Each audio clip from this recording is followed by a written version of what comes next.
Supreme court bench సంచలన ఆదేశాలు ఇప్పుడు దేశవ్యాప్తంగా చర్చకు దారితీస్తున్నాయి. గవర్నర్లు మాత్రమే కాదు, భారత రాష్ట్రపతి అయినా సరే ఓసారంటూ తమ దగ్గరకు బిల్లులు వస్తే 3 నెలలకి మించి ఆపడానికి లేదని, ఆమోదముద్ర వేయాల్సిందేనంటూ ధర్మాసనం ఆదేశాలు ఇచ్చింది.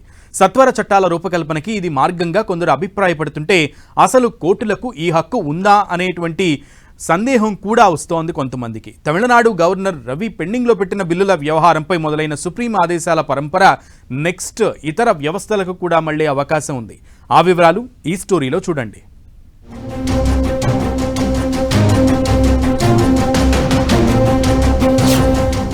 ఏ బిల్లైనా సరే 3 నెలల్లోపు ఆమోదించాల్సిందే.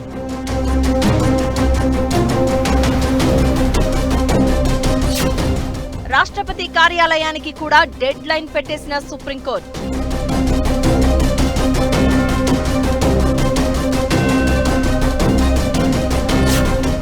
గవర్నర్లకే కాదు, ప్రెసిడెంట్ కి కూడా వీటో అధికారం పూర్తిగా లేదంటూ రూలింగ్.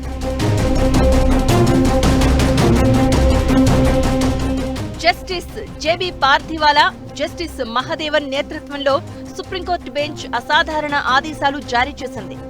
ఏ బిల్లైనా సరే తమ ముందుకు వస్తే 3 నెలల్లోనే ఆమోదముద్ర వెయ్యాలని, లేదంటే ఆ విషయాన్ని రాష్ట్రాలకు తెలపాలి అంటూ రూలింగ్ ఇచ్చింది. ఈ మధ్యనే తమిళనాడు ప్రభుత్వం వేసిన పిటిషన్లో సంచలన తీర్పు ఇచ్చిన వారం లోపే ఇలా రాష్ట్రపతికి కూడా ఆదేశాలు ఇవ్వడం కలకలం రేపుతోంది.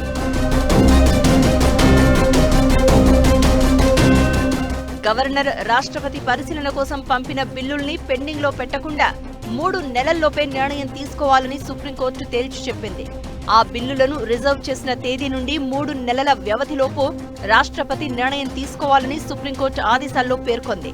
హోం వ్యవహారాల మంత్రిత్వ శాఖ నిర్దేశించిన గడువును అమలు చేయడం రాష్ట్రపతి బాధ్యత అని తెలిపింది. అయితే 3 నెలల గడువు దాటి ఏదైనా ఆలస్యం జరిగితే తగిన కారణాలను నమోదు చేసి సంబంధిత రాష్ట్రానికి తెలియచేయాలని సుప్రీంకోర్టు తాజా ఉత్తర్వుల సారాంశం.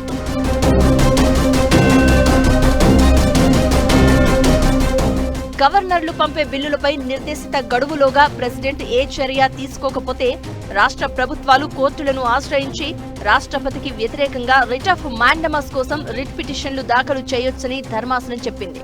అలాగే గవర్నర్లు పంపే బిల్లులపై రాజ్యాంగంలోని 201వ అధికరణ ప్రకారం రాష్ట్రపతి వ్యవహరించాలని, రాష్ట్రాలు కూడా కేంద్రం అడిగే ప్రశ్నలకు వేగంగా సమాధానాలు ఇచ్చి సహకరించాలని, కేంద్ర ప్రభుత్వం చేసే సూచనలను పరిగణించాలని సూచించింది.